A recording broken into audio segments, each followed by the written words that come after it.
Bonjour à toutes et à tous et bienvenue sur NTD Lectu, votre point sur l'info de ce vendredi 30 août. Dans quelques instants, nous allons retrouver Anthony qui va nous parler plus en détail de l'affaire Telegram et de ses enjeux. Mais tout d'abord, faisons un tour de l'actualité en France.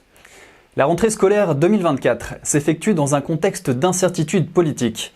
En effet, alors que la ministre Nicole Belloubet se trouve dans un gouvernement démissionnaire, l'instabilité politique en France se traduit par une rentrée scolaire qui manque de clarté. Après 2 ans d'instabilité inédite de rue Grenelle, avec 4 ministres qui se sont succédés, le cap de la politique éducative reste flou. Les syndicats enseignants alertent sur une rentrée sous tension, avec plus de 3000 postes non pourvus. Plusieurs réformes annoncées comme les groupes de niveau, l'interdiction du téléphone portable ou encore l'uniforme à l'école seront mises en œuvre ou reportées, dans l'attente des arbitrages du prochain gouvernement. Dans ce contexte, les syndicats enseignants expriment la nécessité d'une clarification sur les orientations de la politique éducative. Et du côté des transactions militaires, les mouvements sont plus rapides. La société française Dassault Aviation a vendu 12 nouveaux avions de combat Rafale à la Serbie pour un montant de 2,7 milliards d'euros. La vente s'est faite lors de la visite d'Emmanuel Macron à Belgrade et certains analystes voient cela comme un changement dans la position sécuritaire et politique de la Serbie, qui se fournit d'habitude auprès de la Russie, son allié traditionnel. D'autres estiment que vendre des Rafales à un pays proche de la Russie et de la Chine n'est pas une bonne chose. Mais de son côté, Emmanuel Macron a déclaré que ce choix renforce l'autonomie stratégique de la France. Et toujours d'un point de vue économique, le gouvernement envisage de réduire d'1 tiers les aides à l'achat de véhicules électriques en 2025. Cela alors que les ventes de voitures électriques ont reculé de 12,1% dans l'Union européenne en juillet 2024. Cette baisse est principalement due à l'Allemagne, où les immatriculations de voitures électriques ont chuté de 37% suite à l'arrêt des aides à l'achat. En revanche, les voitures hybrides non rechargeables ont le vent en poupe, avec une progression de 25,7%. Ces véhicules hybrides utilisent un système de freinage régénératif et n'ont pas besoin de stations de recharge externes. Mais de leur côté, les grands constructeurs européens comme Stellantis, Renault et Volkswagen peinent à remonter la pente face à la concurrence chinoise. Même Tesla voit sa part de marché reculer de 14,7% au profit de son rival chinois SAIC Motor. Et il est temps maintenant de retrouver Anthony. Anthony, c'est à vous. Merci Gabriel. Bonjour à tous. Vous le savez probablement déjà, Pavel Durov, le fondateur du réseau Telegram, vient de passer 4 jours en garde à vue avec de nombreux soupçons pesant sur lui.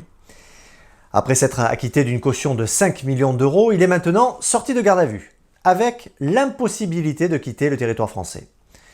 De son côté, la Russie, le pays d'origine de M. Durov, a déclaré qu'il ne fallait pas que cette affaire se transforme en persécution politique. Pourtant, le Kremlin n'a pas toujours défendu Pavel Durov. Bien au contraire.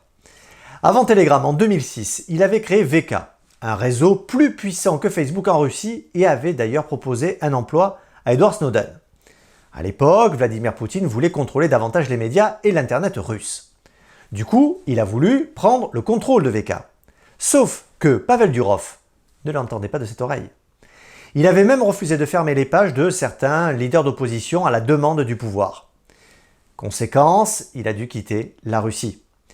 Et c'est seulement ensuite qu'il a créé le réseau Telegram. Et on comprend pourquoi. Il exprimait un point de vue libéral et n'appréciait pas le contrôle fort de l'État russe sur son entreprise.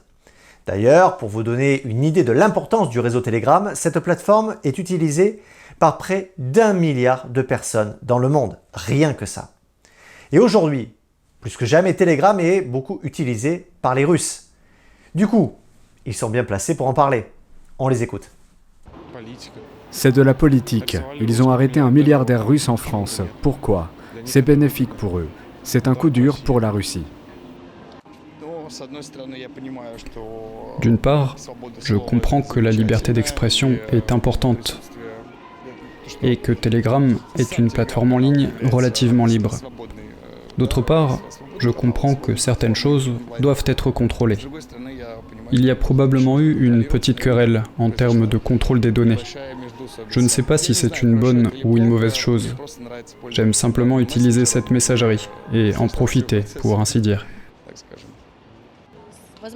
Il est possible que, dans une certaine mesure, Durov ait eu raison de ne pas vouloir donner les clés de décryptage à l'une ou l'autre des parties. Mais en fin de compte, il se trouve maintenant dans une situation telle qu'il va devoir donner ces clés à des pays ennemis. En fait, en ne les donnant pas à la Russie, il les donnera à l'Europe. Bien sûr, c'est alarmant.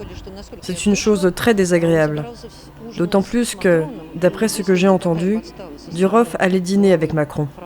Si l'arrestation de Durov est un coup monté de la part du chef de la France, Macron, alors cela dépasse les bornes. Quoi qu'il en soit, je suis d'avis que ce sera une bonne leçon pour ceux qui essayent de s'asseoir sur plusieurs chaises à la fois. Beaucoup de questions restent donc en suspens. En observant les réactions des gouvernements, on peut se demander qui est sincère dans cette histoire. Pourquoi la Russie prend-elle publiquement la défense de M. Durov? Au fond, a-t-elle changé ses positions ou le fait-elle simplement pour gagner en popularité? Quant à Durov lui-même, il a la double nationalité franco-russe.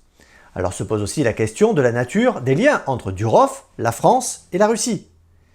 Ce que l'on sait, c'est que Telegram est objectivement un réseau où des criminels et des terroristes opèrent, parce que la plateforme modère très peu son contenu. On sait aussi que la communication russe se fait beaucoup par Telegram depuis le début de la guerre en Ukraine, chose qui n'a pas dû plaire au gouvernement français. Mais pour le moment, difficile d'apporter des réponses définitives à tout cela. Et vous, justement, qu'en pensez-vous? Dites-le nous dans les commentaires. Gabriel, c'est à vous. Merci Anthony. Si vous aimez nos émissions, n'hésitez pas à cliquer pour vous abonner et à liker la vidéo. Cela pourra amener plus de personnes à découvrir nos émissions. Merci à vous. Et il n'y a pas qu'en France que les réseaux sociaux rencontrent des démêlés avec la justice. Suite à un différend en cours qui menace de fermer la plateforme de médias sociaux au Brésil, la Cour suprême brésilienne a gelé les comptes bancaires de Starlink, la société Internet par satellite d'Elon Musk.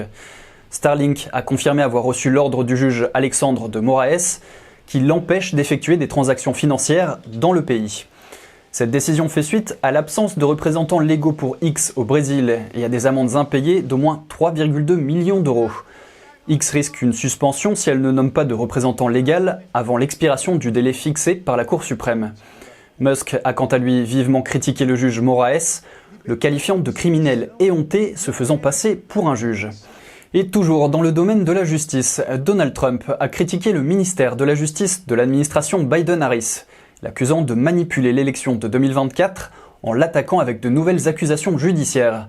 Trump affirme que ces accusations constituent une interférence électorale, surtout après que le procureur spécial Jack Smith a déposé un acte d'accusation révisé contre lui. Cet acte l'accuse de plusieurs crimes, dont la conspiration pour frauder les États-Unis.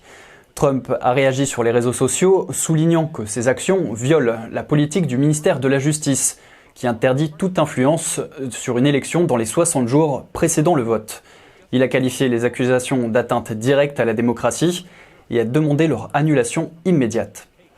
Et ce ne sont pas les seuls bâtons dans les roues mis dans la candidature de Trump.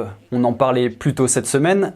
Robert Kennedy Jr. a abandonné la course présidentielle et a apporté son soutien à l'ancien président Trump. Cependant, plusieurs États ont refusé de retirer son nom du bulletin de vote, bien qu'il ait annoncé son intention de le faire dans une dizaine d'États clés. Le Michigan, le Wisconsin et le Colorado font partie des États qui ont refusé, invoquant des raisons légales.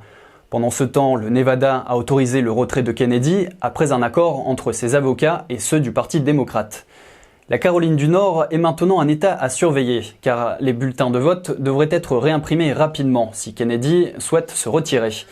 Dans une interview, son ancienne colistière, Nicole Shanahan, a critiqué les démocrates pour leur traitement de Kennedy, affirmant qu'ils ont perdu leur boussole morale.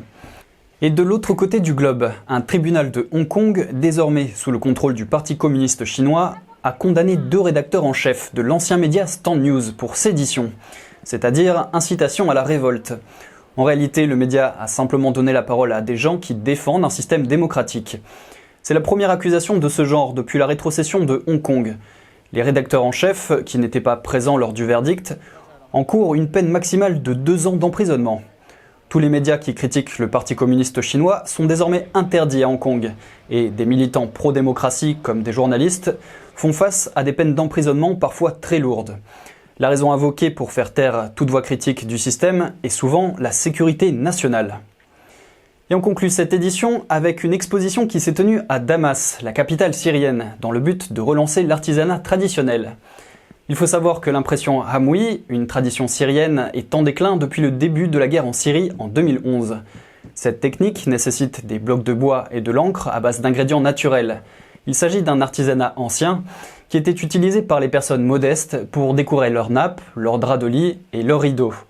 Hassan Hawa, le propriétaire du dernier atelier syrien d'impression Hamwi, tente de la faire revivre en produisant des impressions sur des écharpes, des t-shirts, des sacs à main et d'autres produits. La demande a fortement diminué en raison de la baisse du tourisme et de la situation dramatique dans le Moyen-Orient.